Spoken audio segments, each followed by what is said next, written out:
What comes to mind when I say the word donuts? Round? Sure. A hole? Of course. Sweet? Definitely. So, what kind of donuts do you like? Chocolate? Glazed? Powdered? Filled with jelly or custard? Maybe you dig strawberry frosted like Homer Simpson. Donuts. Different variations of these fried treats are enjoyed all around the world, but there's one continent people seem to enjoy them the most. Any guesses? If you said North America, you're right. More than 10 billion donuts are made in the USA each year. Nom nom nom nom nom. While Canada has the most donut shops per person. There are dozens and dozens of donut types, and that doesn't even take into consideration toppings. Shout out some of your favorite toppings. I heard sprinkles, cookie crumbs, breakfast cereal, bacon. Oh, bacon.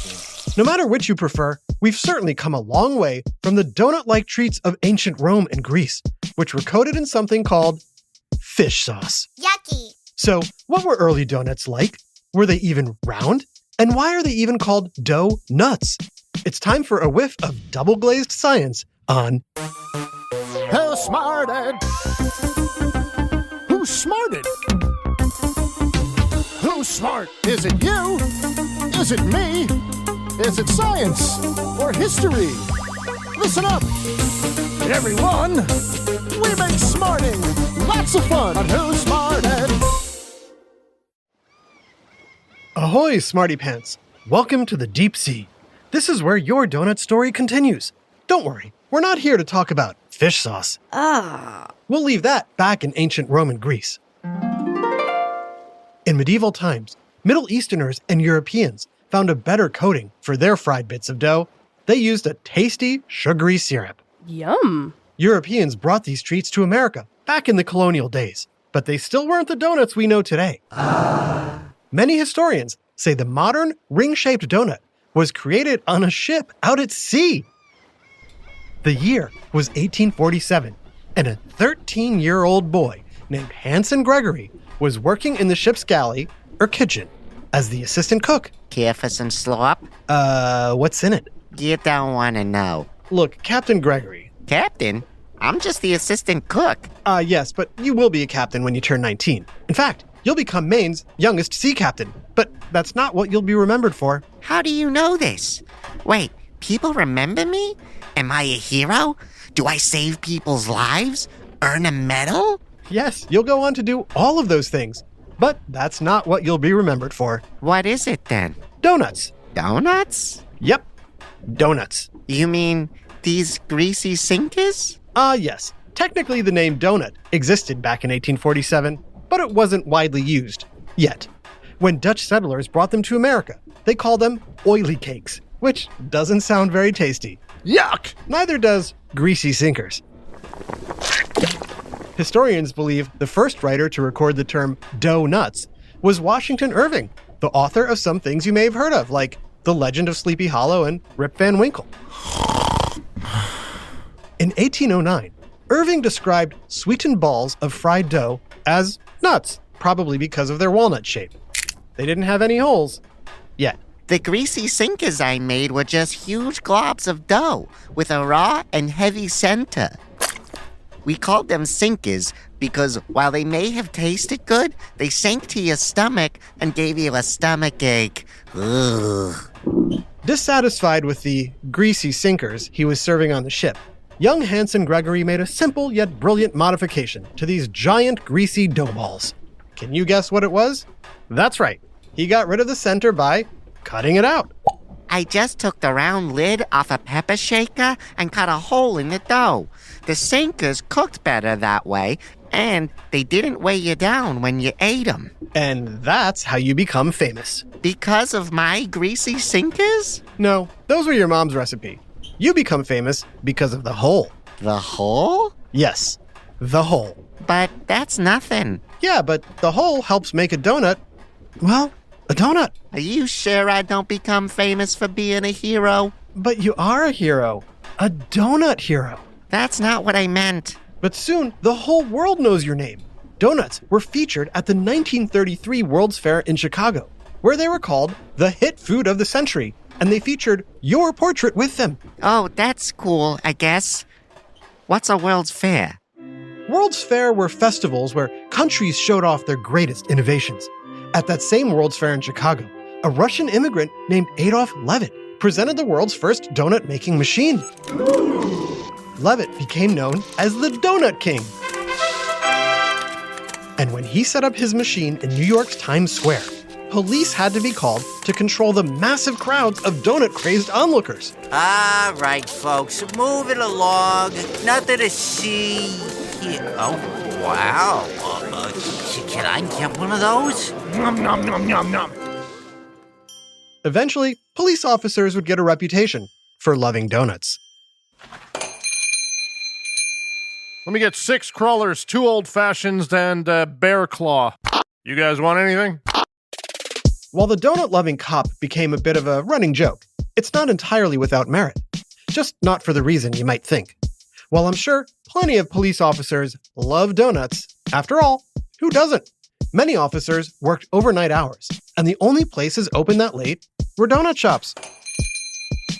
The officers got coffee and a sugary snack to help stay awake, while the donut shops welcomed the late-night police protection.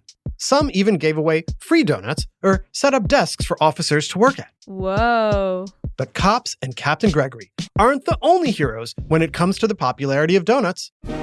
Those most responsible for spreading the donut love were none other than the men and women of our armed forces. During World Wars I and II, servicewomen with the Salvation Army and Red Cross brought donuts to the soldiers fighting. These women, known as donut dollies, braved the dangers of war to deliver tasty treats to the front lines. Listen up, ladies. We've got reports of troops stationed in France. Margaret, you swoop in from the east, donuts glazing. Doris, set up a powdered sugar perimeter in the south. Betty, you and your girls parachute in from the west and form a cinnamon front. And Carol, I want you to cream them from the north. We'll fill these boys full of so much dough, they'll roll on to victory. The Salvation Army would honor these brave women by establishing National Donut Day on the first Friday of June. More importantly, when the wars were over, many veterans whose spirits had been lifted by the donut dollies returned home and opened their own donut shops. One such veteran was Vernon Rudolph, who opened up a shop in Winston-Salem, North Carolina called Krispy Kreme. The shop was unique in that it allowed people to see the donuts being made. Few people could resist watching them being covered with gooey, glazed goodness. Rudolph would open dozens of stores, each with a "Hot Donuts Now" sign outside, making Krispy Kreme one of the world's first donut chains. But he soon faced some tough competition. In 1948, a young entrepreneur named William Rosenberg opened a shop called the Open Kettle in Quincy, Massachusetts. 2 years later, he changed its name to one of the most recognized in the donut world. Any guesses what it is? Is it A, Heavenly Donuts, B, Peter Pan Donuts, or C, Dunkin' Donuts? If you said C, Dunkin' Donuts, you just dunked on this question. Rosenberg's creation would become the largest donut chain in the world. Not only that, they're credited with changing the spelling of the word donut from donut, D-O-U-G-H-N-U-T, to donut, D-O-N-U-T, getting rid of the U-G-H, which just happens to be the sound you make when you eat too many donuts. Ugh. Dunkin' also became popular because of its selection. Back when most shops only offered 5 varieties of donut, Dunkin' Donuts boasted 52. Dunkin' Donuts, up to 52 varieties fresh day and night. These days, if you're looking for a flavor that's truly unusual, you might have better luck at a smaller donut shop. Many are still opening up around the globe, just like after the World Wars. Donuts. And they're offering specialties like maple and bacon donuts, peanut butter and jelly donuts, and M&M donuts. Yummy! But those aren't even close to the most truly bizarre donuts in the world. We'll get to those right after this quick donut break. Now back to Who Smarted. So, Smarty Pants, what kind of donut would you create if you could create any donut? Mac and cheese donuts, gummy bear donuts, ice cream donuts. There's so many possibilities. One thing donuts are great at is absorbing the flavor of liquids, which is why people like to dunk them in their drinks. Which is where the name Dunkin' Donuts comes from. For adults, that drink is usually coffee. But there's a sweet drink that's great for dipping donuts into. Can you guess what it is? Here's a hint. It comes from a fruit that grows on trees. Nope, not orange juice, not pineapple juice. Cookie juice? I wish, but no. I'm talking about apple cider. About 70 years ago, the company founded by the donut king, Adolf Levitt, inventor of the world's first donut-making machine, introduced cider donuts. These new donuts were made with apple cider and sprinkled with cinnamon, making a delicious treat that's super popular every autumn. While cider donuts were unique in 1951, they're nothing compared to the unusual flavors of today. Are any made with slop? No, but a lot of them are messy. Tom and Chi out of Cincinnati, Ohio, put cheddar cheese on a glazed donut to make a grilled cheese donut. While PV Donuts in Providence, Rhode Island, added cheese, sauce, and toppings to make its own pizza donut. Hey, pizza! You can find donuts topped with Fruit Loops, M&Ms, or Oreos at California's Randy's Donuts, known for their famous giant donut sign. While nearby Colorado Donuts in Los Angeles makes a gooey s'mores donut that's purple and topped and filled with toasted marshmallows, chocolate bars, and graham crackers. But if you want a donut with a little more meat, Gordo's in Austin, Texas, tops their donut with pulled pork, potato salad, and barbecue sauce. That seems a bit much. If you think that's a bit much, a Krispy Kreme in the UK made a donut for charity that cost £1,000 or $1,700. It was made with some of the world's most expensive jelly, icing, and cream, topped with Belgian white chocolate and edible gold that contained edible diamonds. Imagine a single donut costing more than 3 Sony PlayStations. Wow, that's pretty crazy. So, what's a PlayStation? Just stick to donuts and saving lives, my friend. A big shout out to Kyle and Adam in Brooklyn, New York. We're glad you love Who Smarted, and a big thanks to your dad for writing so many great episodes like this one. This episode, Donuts, was written by Dave Beaudry and voiced by Max Kamaski, Taya Garlett, Charlotte Cohn, Adam Tex Davis, and Jerry Colbert. Technical direction and sound design by Josh Hahn. Who Smarted is recorded and mixed at the Relic Room Studios, and our associate producer is Max Kamaski.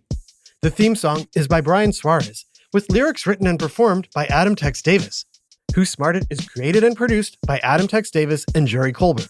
This is an Atomic Entertainment production.